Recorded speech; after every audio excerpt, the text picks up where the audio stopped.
Right, so today what I want to really talk about is a common problem in business, which is people think they never have enough time, right? And so I want to start off by giving a reality check from what I've learned so far is that you truly won't get enough time ever, right? Not next year, not when life settles, probably never. All you can do is either use it efficiently by focusing on tasks that actually matter, or yeah, that's that's all you can do, to be honest. But moving on, I want to finish off the first point by saying that time is the only asset that never increases. It's always spent, right?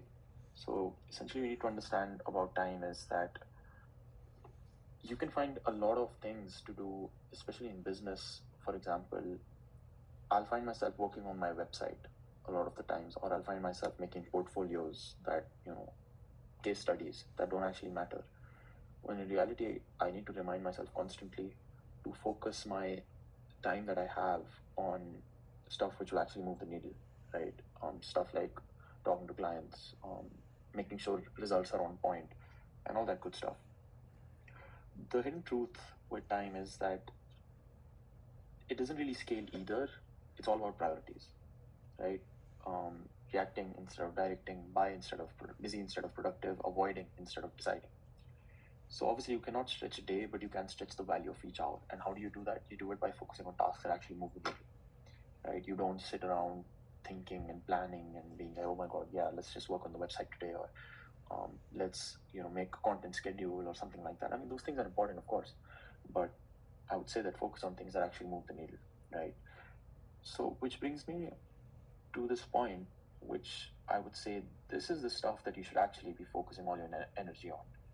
And the first thing is identify your three highest ROI tasks, right? I'll give you an example for me. The three most things are number one is taking client feedback, right? Whoever I'm working with, take their feedback and implement it.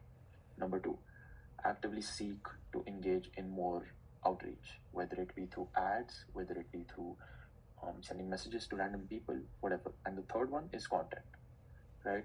Although I don't really have a goal in mind with posting this content, it's just to educate.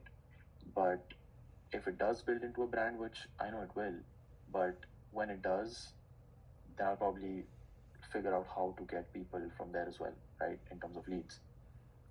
And essentially, you want to protect your first 90 minutes of the day. It's not some self help stuff that I'm talking about, but I would say that it's extremely important to protect your first hour, if not 90 minutes, just to gather your thoughts, make sure you know what you need to do for the day.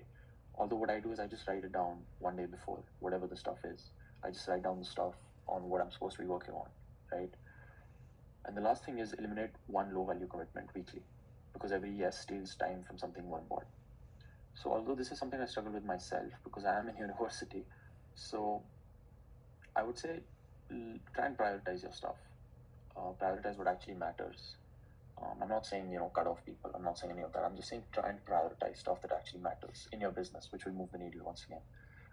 So just to conclude, if you think you don't have time, it's probably because you're spending it in the wrong places. In business, keep that in mind. This is not for day-to-day life. This is just for business. Focus on tasks that actually move the needle. Do it repeatedly, scale it up, because if it's repeatable, it's scalable. That's what I always say.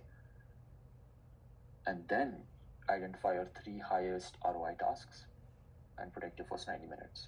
And that's the best thing you can do to scale up in business, and it worked for me as well.